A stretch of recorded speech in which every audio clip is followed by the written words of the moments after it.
Bonjour à tous et merci de nous suivre et d'être présents avec nous. Bonjour messieurs. Bonjour. Merci d'être avec nous sur ce plateau parce que vous allez nous présenter quelque chose de totalement inédit, une toute nouvelle protection de véhicules blindés avec détection de menaces drones et c'est 100% français. Alors Eric Gavalny, bonjour, vous êtes le responsable du programme terrestre et pilote du développement de ce système anti-drone pour véhicules blindés et tout ça pour le groupe Lacroix Défense. Pierre Lédé, bonjour. Bonjour. Vous êtes le responsable commercial à propos de la protection des plateformes pour Bertin Technologies. Et vous, Alexandre Massonnet, vous travaillez chez MC2 Technologies et vous êtes le responsable commercial segment anti-drone nouveau marché. Alors avant toute chose, est-ce que lequel de vous trois va nous dévoiler ce que c'est que cette innovation ? Eric. Alors, l'innovation qui a été définie ensemble et qui s'appelle Escape, Escape voulant dire Soft Kill Advanced Protection System, découle de notre réflexion sur l'évolution des menaces dans les conflits modernes. La société Lacroix et le groupe Lacroix, spécialisé dans l'autoprotection des véhicules par ce qu'on appelle de la fumigation, c'est-à-dire une protection avec un rideau fumigène, s'est aperçu lors du conflit en Ukraine et des derniers récents conflits dans le Moyen-Orient que les menaces avaient complètement évolué. Et de protection frontale qui était le requis depuis les années 50 jusqu'aux années 2000, voire même 2010, devenait obsolète et qu'il fallait augmenter cette protection, d'abord dans un secteur à 360 degrés autour du véhicule, face aux menaces missiles.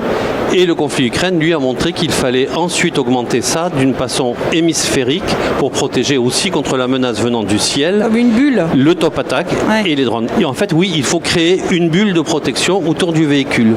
Mais le fait de créer une bulle de protection autour du véhicule nécessite de détecter quelles sont les menaces qui y arrivent. Et c'est pour cela qu'on a créé cette consortium, je dirais, d'ETI pour pouvoir augmenter cette partie-là par cette forme de détection. Et alors justement, c'est assez rare en fait de voir trois ETI s'allier comme ça. On n'est pas encore très habitué et ça va peut-être devenir d'ailleurs quelque chose de plus commun. Mais donc comment ça c'est quoi l'histoire en fait ? Alors l'histoire en fait, c'est que Lacroix a piloté un programme, un PTD, un programme technologique de défense pour la France qui s'appelle Pronoia. Et au sein de Pronoia, qu'on a monté conjointement avec nos amis de Bertin, on a considéré qu'il fallait qu'on puisse avoir une certaine agilité pour rester à l'écoute des conflits modernes. Et c'est donc pour cela qu'on a créé cette première association avec Bertin. Et très vite, on s'est aperçu que pour pouvoir augmenter la fiabilité de détection, il nous faisait une autre couche. L'autre couche, on a été la chercher chez MC2. D'accord. Et ça a nécessité beaucoup de travail en amont avant d'obtenir un résultat concret. Ça a représenté quoi comme travail amont pour vos chercheurs, ingénieurs ? Comment vous vous êtes organisé pour travailler ? En fait, chaque société, je vais laisser la parole à mes collègues après, mais chaque société a développé ses propres senseurs et nous, on a essayé d'être le fédérateur. Donc peut-être dans l'ordre d'emploi de notre système. Comment ça s'est passé Alors côté donc on est en contact avec Lacroix de longue date depuis de nombreuses années sur plusieurs projets et là c'est le premier projet avec Lacroix qui se concrétise réellement pour nous, dont on est très fiers. Et la brique que l'on vient apporter sur la solution Escape s'appelle Hades. C'est une brique que l'on a développée initialement pour équiper les fantassins qui disposaient de nos fusils brouilleurs de drones Nerod. Et en fait on est venu adapter cette brique initialement portative sur véhicule, ce qui a été assez facile puisqu'on avait un système qui était nativement compact, léger, peu énergivore et on est venu en fait réaliser une intégration avec les autres systèmes de la solution. Vous l'avez grossi un petit peu ou vous avez gardé le même modèle que pour le fantassin ? On l'a renforcé un petit peu pour respecter les normes de résistance mécanique et intégration sur véhicule et résistance aux intempéries. Mais je dirais que le cœur de la solution reste le même et notamment toute la la partie traitement du signal, analyse et identification des menaces. Alors justement, ça apporte quoi une détection radiofréquence passive justement face aux drones d'aujourd'hui, parce que c'est quand même la menace numéro 1? Tout à fait, donc la menace numéro 1 sur les conflits, et les drones radiocommandés représentent aujourd'hui en Ukraine encore plus de 80% des drones qui volent et qui vont cibler. Donc ça reste un élément primordial. Cette détection, elle va nous permettre en fait d'alerter avec suffisamment d'anticipation pour permettre aux autres systèmes de la solution, et notamment les capteurs optroniques, mon camarade de Bertin vous dévoilera tout ça après, d'avoir le temps en fait de préparer tout ça et d'avoir une alerte suffisamment en amont pour préparer l'équipage à se dire qu'ils sont sous menace et qu'ils vont dans les secondes ou minutes qui suivent être potentiellement engagés par un drone pour mettre en œuvre la solution d'autoprotection. Et alors vous utilisez aussi pas mal d'IA dans cet outil pour pouvoir accélérer les réactions, raccourcir les délais? Tout à fait, donc la solution, la brique technologique qui est intégrée dans Escape, fournie par MCE Technologies, en fait est un système composé à l'extérieur du véhicule d'antennes d'interception qui vont intercepter les signaux radio donc entre la télécommande du drone, le pilote et le drone lui-même. Ensuite, on a un boîtier calculateur qui va donc venir traiter ce signal, et on a différentes technologies. On a une technologie qui repose sur une bibliothèque de menaces. Donc si la menace est connue, on va l'identifier. Et on a une technologie donc avec des algorithmes d'IA qui s'appelle Discovery, et qui en fait va rentrer dans l'analyse précise des trames du message, et qui va être capable de caractériser ce message, cette communication, même si on ne la connaît pas, et de dire là, à 90%, on a affaire à un drone, a fortiori ennemi, puisque non connu dans nos bases de données, très probablement un nouveau modèle. Et donc derrière, le système va lancer une alerte au calculateur donc de la croix, et ça va notamment réveiller ensuite le senseur optronique qui va se lancer dans une veille plus approfondie proximale de la menace. Alors c'est chez vous, Bertin Technologies, Pierre Lédé, qu'est apportée la brique technologique de détection passive, infrarouge, 360 degrés. Vous nous direz son nom. Comment ça se goupille donc une fois que la radiofréquence est passée par là? Comment ça se passe ensuite avec votre brique? Eh bien, après la détection radiofréquence passive, vient la couche de la détection optronique. Et pour ça, donc, nous utilisons nos caméras thermiques, qui sont donc, le cœur de technologie de Bertin Winlight, qui sont des caméras éprouvées, qui sont déjà en service dans de nombreuses applications militaires et civiles, chez des partenaires comme Safran ou comme chez Delair dans les dronistes, par exemple. Et ces caméras-là, donc, sont des caméras qui détectent les différences de chaleur entre le drone et l'environnement. Et donc ça permet de détecter ces drones-là de façon totalement passive. Nous n'émettons absolument rien. Et à quelle distance on détecte? Alors pour des drones FPV, donc ce sont les drones d'attaque, ceux dont on parle énormément en Ukraine, la détection se fait aux alentours de 300 mètres. D'accord. Il est très important d'avoir une détection passive, car si vous émettez quelque chose sur le champ de bataille, vous êtes détectable par l'ennemi. Et 300 mètres pour un drone FPV, ça laisse pas beaucoup de temps pour réagir quand même, si?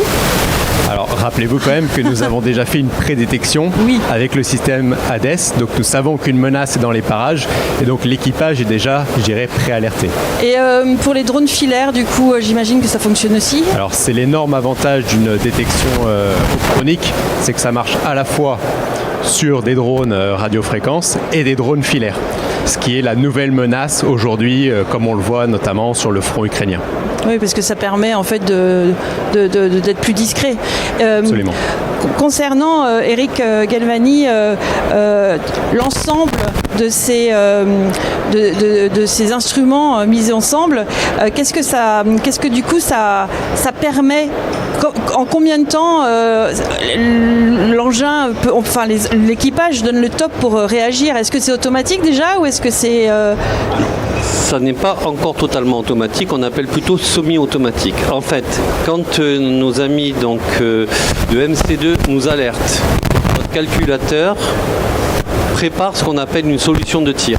C'est-à-dire qu'il va regarder les conditions aérologiques du terrain, il va peut-être donner au véhicule un positionnement à prendre et il va préparer toutes les munitions qui vont être tirées. Il va chercher le nombre de munitions qu'il faut tirer, il va les préparer. En même temps, l'alerteur va allumer les caméras. Les caméras vont arriver, ce qu'on appelle en pop-up, sur l'écran de contrôle. Et ce pop-up-là va montrer la vision du drone arrivant. Quand Bertin aura déterminé que le drone est dangereux, il va alerter notre calculateur et on va voir un signal qui va s'afficher disant « tirer ». À ce moment-là, l'équipage va prendre sa décision de tir, il va tirer. Et à ce moment-là, on va créer un tunnel de protection autour du véhicule. Mais comment ? Alors, on le crée par des nuages opaques aux infrarouges qui vont donc permettre de faire une sorte de bulle de protection autour du véhicule et on va donner des recommandations de manœuvre au chauffeur pour qu'il puisse rester dans ce nuage. Ce qui veut dire qu'en fait, on va couper la vision au drone. Le drone, s'il est très près, et c'est là qu'on a tout un timing à gérer, si le drone est très près, il va rentrer dans le nuage et il va être lui-même partiellement masqué. Donc il va perdre ses repères et il va être masqué. Ce qui veut dire qu'au bout d'un moment, il va abandonner sa tactique d'attaque. Mais du coup, il va ressortir du nuage ou il va se poser tout simplement ? Généralement, ils repartent. Ils sortent du nuage et ils repartent parce que la plupart du temps, on a vu des cas de figure sur des essais qu'on a fait où le droniste ne voyait plus rien et il a essayé d'atterrir immédiatement. En atterrissant, comme il ne voyait pas grand-chose, il a cassé son drone et le drone est devenu inutilisable. Donc en fait, le but, c'est de donner du temps à l'équipage. Du temps pour qu'il puisse soit trouver une solution de protection naturelle, soit, dans certains cas, abandonner le véhicule.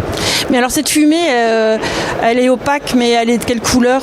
Alors, il y a plusieurs couleurs dans la fumée. J'imagine bien que c'est pas rose pétard, mais bon. Non. Alors en fait, il faut bien comprendre que ce sont des fumées très particulières puisque leur but c'est de masquer, donc d'empêcher la vision par tous les moyens de vision, c'est-à-dire depuis l'infrarouge jusqu'à l'ultraviolet. Enfin, j'ai pris le mauvais sens, donc depuis l'ultraviolet jusqu'au lointain infrarouge.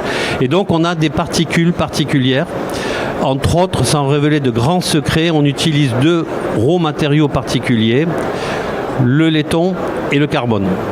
Et donc on essaye, tout le but c'est de mettre en suspension dans l'air ces fines particules de laiton et de carbone. Donc noir et brun. Noir et brun. Et si jamais il y a un peu de vent, de la pluie, comment ça se passe ? Alors la pluie, aucun problème. Oui. La pluie, comme on met des particules physiques, il n'y a pas d'interréaction avec l'humidité de l'air, donc ça fonctionne. Et le vent, comme je vous l'ai dit tout à l'heure, quand l'alerteur nous a dit il y a un drone, on prépositionne le véhicule dans le lit du vent et ensuite on donne des recommandations de manœuvre au chauffeur pour qu'il reste sous sa protection fumigène. C'est-à-dire qu'on va lui dire en gros de prendre le même cap que le vent et la même vitesse que le vent. Et du coup, cette fumée se dissipe au bout de combien de temps ? Alors, suivant les conditions aérologiques, elle peut se dissiper entre, je dirais, 30 secondes. Il nous est arrivé d'avoir des essais où on a tenu plus de 2 minutes. Ah oui, parce que 30 secondes, c'est court. 30 secondes, c'est court, mais pour évacuer un véhicule, c'est largement suffisant. Ou pour le faire aller vers une zone de protection naturelle, ça peut être aussi suffisant. Contre les drones, il n'y a pas de solution miracle. Surtout pour un véhicule. Notre but à nous, c'est de faire une protection soft kill d'un véhicule.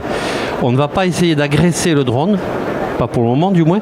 On ne va pas essayer de l'agresser, mais nous, ce qu'on va essayer, c'est de protéger le véhicule. C'est ça notre rôle, et surtout protéger l'équipage du véhicule. Ouais. C'est ça.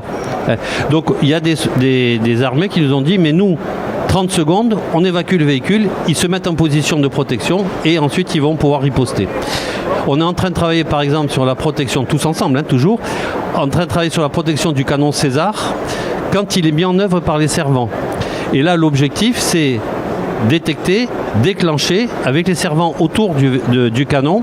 Les servants vont se protéger soit par un masque naturel, soit sous le canon et vont mettre en œuvre un moyen d'action pour essayer de détruire le drone. Donc c'est plutôt ça l'optique. Et c'était déjà été testé sur les Césars qui sont actuellement en Ukraine ou pas? Non, on est en phase de développement avec la DGA. Est-ce que, juste une petite question rapide, est-ce que le fait d'être à 3 pour pouvoir vendre cette solution, c'est un atout finalement? Je pense que oui. Oui. Parce que la plupart de nos clients, surtout des clients étrangers, veulent un système complet. Ils ne veulent pas avoir à gérer différents éléments. Donc ils veulent un maître d'œuvre. Suivant le marché, MC2, Bertin ou Lacroix peut être le maître d'œuvre. Bon, alors vous comptez sur un prochain contrat quand ça? Vous comptez sur Eurosatori? Alors, Eurosatori peut-être pas, mais on espère bien que 2027 devrait être l'un des premiers contrats pour la partie Escape Counter-Drone. Écoutez, merci infiniment pour tous ces éclaircissements. On peut venir vous voir évidemment ici pendant les 4 jours du salon. Et puis on va vous suivre pour savoir un petit peu comment ça se présente pour vous. Merci beaucoup et bon après-midi. Merci. Merci.